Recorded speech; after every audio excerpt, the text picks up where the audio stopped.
అందరికీ నమస్కారం. నేను doctor D Madhuri, MD Ayurveda, consultant in Medinal hospital.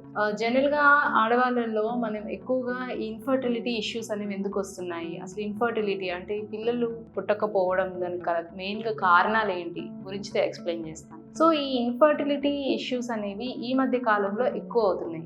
So, అసలు ఈ ఇన్‌ఫర్టిలిటీ ప్రాబ్లమ్స్ అనేవి ఎందుకు ఎక్కువ అవుతున్నాయి అంటే మెయిన్‌గా చూసుకుంటే హార్మోనల్ ఇంబాలెన్స్. సో, అంటే బాడీకి సరైన ఫిజికల్ యాక్టివిటీ లేకపోవడం వల్ల, అంటే సెడెంటరీ లైఫ్ స్టైల్ అయిపోవడం వల్ల ఈ ఇన్ఫర్టిలిటీ ఇష్యూస్ ఎక్కువ అవుతున్నాయి. అంటే ఈ హార్మోనల్ ఇంబ్యాలెన్స్ అనేది జరుగుతుందన్నమాట. అంటే పీరియడ్స్ రెగ్యులర్‌గా రాకపోవడము, పీరియడ్స్ వచ్చినా ఎక్కువ అంటే తక్కువ మనకి డ్యూరేషన్‌లో ఎక్కువ సార్లు రావడం, అంటే మంత్లీ ట్వైస్, థ్రైస్ ఇట్లా రావడము, లేదా కంటిన్యూస్‌గా ఒక 6 మంత్స్ వరకు, 3 మంత్స్ వరకు పీరియడ్ రాకపోవడము. సో, ఇవన్నీ మనకి ఏంటంటే హార్మోనల్ డిస్టర్బెన్సెస్ అనమాట. సో, దానివల్ల మనకి పీరియడ్స్ అనేవి ఇర్రెగ్యులారిటీ వస్తుంది.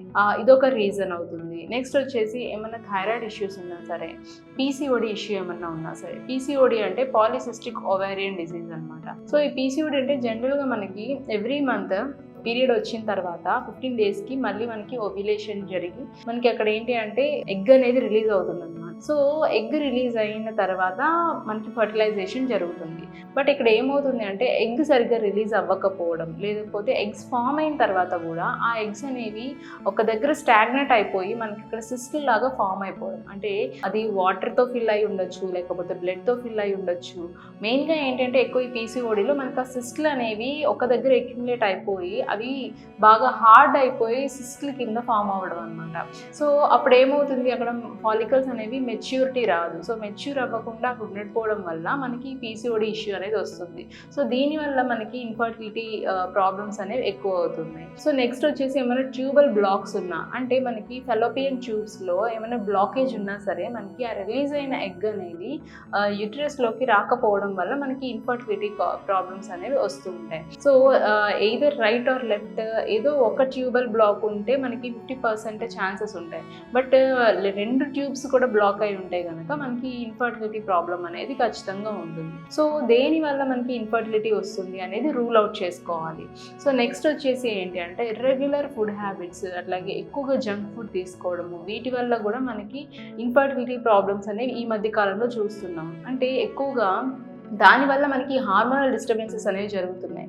ఫిజికల్ యాక్టివిటీ అసలు లేకపోవడం వల్ల కంప్లీట్‌గా మన బాడీ మెటబాలిజం అనేది పోతుంది. అంటే మెటబాలిజం తగ్గిపోవడం వల్ల మనకి డిస్టర్బెన్సెస్ అనేవి వస్తున్నాయి. సో, దానికి ఏం చేయాలి అంటే మనం బాడీ మెటబాలిజంని పెంచాలి. అంటే ఖచ్చితంగా ఫిజికల్ యాక్టివిటీ అనేది ఉండాలి.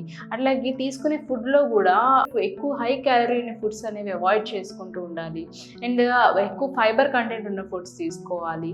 అండ్ బయట జంక్ ఫుడ్స్ అనేవి కంప్లీట్‌గా అవాయిడ్ చేసుకొని టైం టు టైం ఫుడ్ తీసుకోవాలి. అండ్ ఈ హార్మోనల్ రెగ్యులేషన్‌కి ఎక్కువగా మంది ఏం చేస్తున్నారు అంటే ఈ కాంట్రసెప్టివ్ పిల్స్ అనేవి యూజ్ చేస్తున్నారు. సో, ఈ కాంట్రసెప్టివ్ పిల్స్ యూజ్ చేయడం వల్ల మనకి హార్మోనల్ రెగ్యులేషన్ అనేది దెబ్బతింటుందన్నమాట. సో, దానివల్ల ప్రాబ్లమ్స్ అనేవి ఎక్కువ అవుతున్నాయి. అట్లాగే పీరియడ్స్ లేట్ రావడానికి, లేకపోతే పీరియడ్స్‌ని మనము పోస్ట్‌పోన్‌మెంట్, ప్రీపోన్‌మెంట్‌కి యూజ్ చేసే పిల్స్ ఏవైతే ఉంటాయో వాటిని కంప్లీట్‌గా అవాయిడ్ చేయాలి. సో, దానివల్ల చాలా వరకు డిస్టర్బెన్సెస్ అనేవి వస్తున్నాయి. అంటే ఊరికనే మనము ఏదన్నా ఫంక్షన్స్‌కి అని, ఏదన్నా ఈవెంట్స్‌కి కోసం అని ఈ పిల్స్ ఎక్కువ వాడడం వల్ల ఏమవుతుంది అంటే బాడీలోని చాలా చేంజెస్ వస్తూ ఉంటాయి. సో, అది వన్స్, ట్వైస్ కాదు, చాలా సార్లు రిపీటెడ్‌గా వేసుకుంటున్నారు. అది చాలా హార్మ్‌ఫుల్. అంటే అప్పటికప్పుడు మీకు అక్కడ పని జరుగుతుంది. బట్ ఏమవుతుంది బాడీలో చాలా వరకు చేంజెస్ వస్తాయి. అంటే హార్మోనల్ డిస్టర్బెన్సెస్ వస్తూ ఉంటాయి. సో, ఇవి చాలా మనకి ఫ్యూచర్‌లో ఎఫెక్ట్ చూపిస్తుందన్నమాట. సో, దానివల్ల మనకి ఇన్ఫర్టిలిటీ ప్రాబ్లమ్స్ అనేవి వస్తూ ఉంటాయి. అందుకనే మెయిన్‌గా ఈ పీరియడ్ పోస్ట్‌పోన్‌మెంట్ టాబ్లెట్స్ అనేవి అసలు ఎవరు వాడకూడదు. అవి అసలు పీరియడ్స్ పోస్ట్‌పోన్‌మెంట్‌కి యూజ్ చేసే టాబ్లెట్స్ కాదు.